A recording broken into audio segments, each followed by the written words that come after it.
Hello everyone, it's me again. It's my second screencast that I'm doing for you guys on the poem Nothing's Changed by Afrika. So let's look at a little bit of context. The apartheid.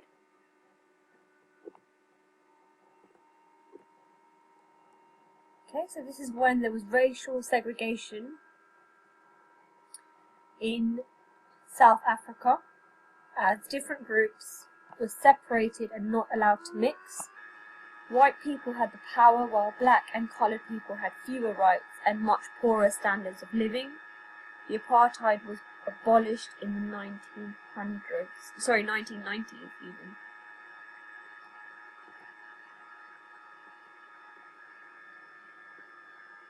District 6 was an area of Cape Town in South Africa that was well known for its mixed race population.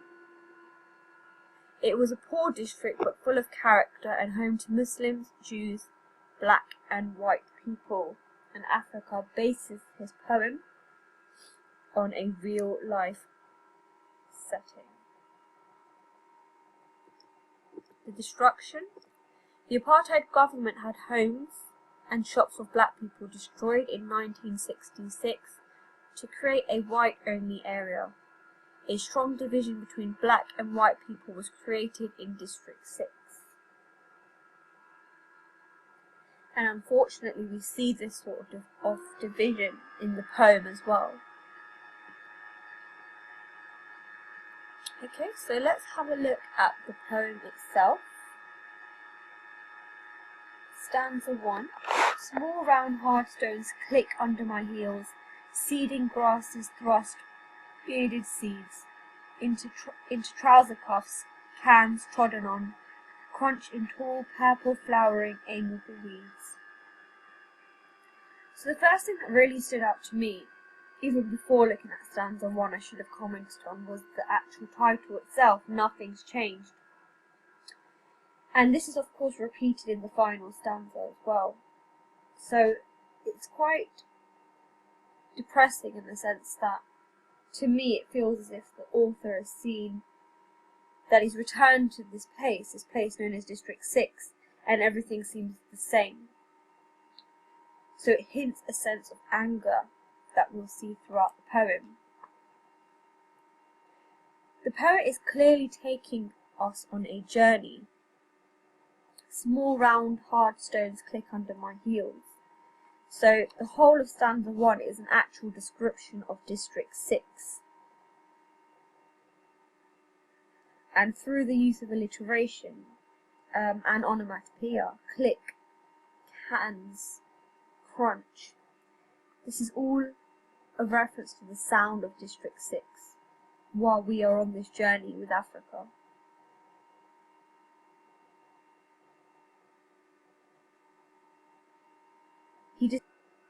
We then move on to stanza 2. After stanza 1 is a clear description of District 6.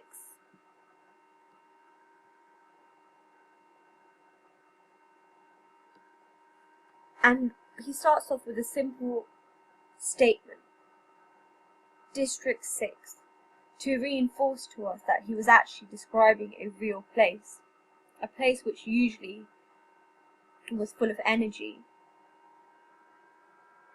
But it's almost in stanza 2 described as being something quite derelict, something run down or abandoned as well. No board says it is, but my feet know, and my hands and the skin about my bones and the soft labouring of my lungs and the hot, white, inwards turning anger of my eyes. We've got the repetition of the word and. Several conjunctions have been repeated here to show the poet's anger. Especially this powerful image, the soft labouring of my lungs, the use of bodily imagery and alliteration. As he breathes, his anger grows for this place. Now if we have a look at No Board Says It, suggests that he's lived there before and he's familiar with this place. So we've got this idea of the past and present coming together. He remembers his past, and the present suggests that everything is the same. We have a look at stanza 3. Brash with glass, name flaring like a flag, it squats in the grass, and weeds incipient Port Jackson trees, new upmarket, port cuisine, guard at the gatepost, whites only in. Brash meaning something that's overconfident, and in this stanza he's describing the restaurant that he sees in front of him. So we're continuing on this journey with the poet, and he's almost saying that this restaurant is overconfident. So he's personifying it, which is suggested here by it squats. The restaurant is overconfident, and it's this idea of segregation that we see as well, as there's a guard at the gatepost. So this idea of it being a prison, almost like as if a warning to keep people out, which would have reminded Africa of the apartheid. People would have been kept out of this area, so it's almost as if it's a reminder of his past, of the past violence that he has seen. But it's also interesting how this place is new, upmarket, it's expensive. Port Jackson being a reference to Australia, Sydney. So within this place, within District 6, there's this expensive sort of restaurant, something that's quite high class. And this really angers the poet, because he can already see that certain people are not allowed in this place. As he then goes on to say, no sign says it is, but we know where we belong. We've got the repetition of the pronoun we, and I feel we is a reference to himself or the coloured people. He's chosen to be a part of the coloured people. We've got a sense of restriction here. No sign says it. He then moves on to the following stanza. I press my nose to the clear panes, know before I see them there will be crushed ice, white glass, linen falls, the single rose.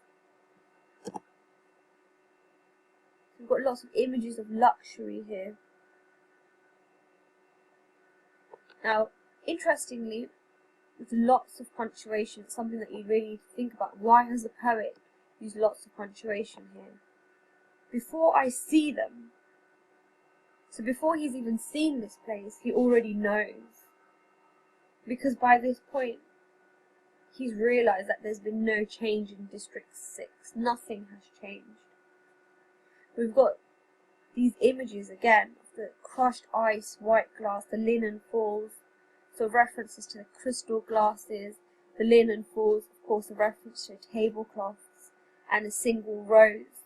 So it's this very fancy rose on the table. We've got a sense of elegance here. But once again, segregation, because this place is not for everyone. He then uses really strong contrasting imagery to describe what happens down the road. Working man's cafe sells bunny chows. Take it with you, eat it at a plastic table's top, wipe your fingers on your jeans, spit a little on the floor, it's in the bone. So there's a place down the road that will serve everyone. So over here we've got the reference to local fast food, but look at how we've got a difference in adjectives. Plastic tabletops, before we had the reference to the linen falls. Wipe your fingers on your jeans, so it's much lower class, but it's this idea that he likes this place. As he says, it's in the bone after the pause here, the caesura. This is a place that he's familiar with. It's familiar to him. It's a place that invites everyone, and he definitely prefers it. The final stanza, I back from the glass, boy again, leaving small mean O of small mean mouth. Hands burn for a stone, a bomb to shiver down the glass. Nothing's changed. boy again. So we're going back again to the past, a reference to the apartheid here again. He remembers himself as a boy and that everything seems the same. We've got the repetition of the word mean. He's not a mean person, so we need to be clear on this, but it's this idea that he's now breathing on this glass, and with his breath he leaves a mean O, representing anger, you can say. His anger and frustration is clearly shown here. We've got a pause at the end with the full stop, and then he uses metaphors to describe him. His hands burn for a stone, a bomb to shiver down the glass. It's quite physical here, it's almost quite violent. He feels like throwing a stone, a bomb to shiver down the glass, because he's so annoyed at the fact that nothing has changed in District 6. So we've got the use of the caesura, and then his violence comes out. We've got the plosive sounds of burn and bomb to reinforce the violence in his mind, that nothing's changed. So this is our second simple and direct, bold statement. Previously we saw District 6 in stanza 2, and the final stanza we've got nothing's changed. So even though the apartheid has finished, this place still has elements of racism and segregation, and it's something that the poet is really angry about.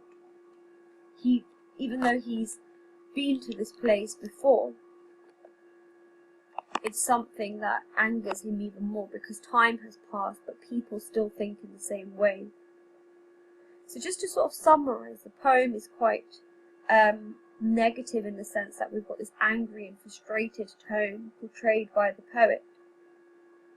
And even in stanza 1, I think I forgot to mention this, but we've got the use of alliteration, the C sound being quite harsh, and the harsh sound, you can say, fits the environment that he's walking through. And I think this is sort of reiterated throughout the poem, where we've got this sense of restriction as well. And I'm sure you've got some really wonderful ideas for this poem, but I've just shared my own thoughts and ideas with you, so it's something that you can add to. So I hope that helped. Thank you very much. Have a really good evening or day, and I will be uploading my final screencast shortly. Thank you.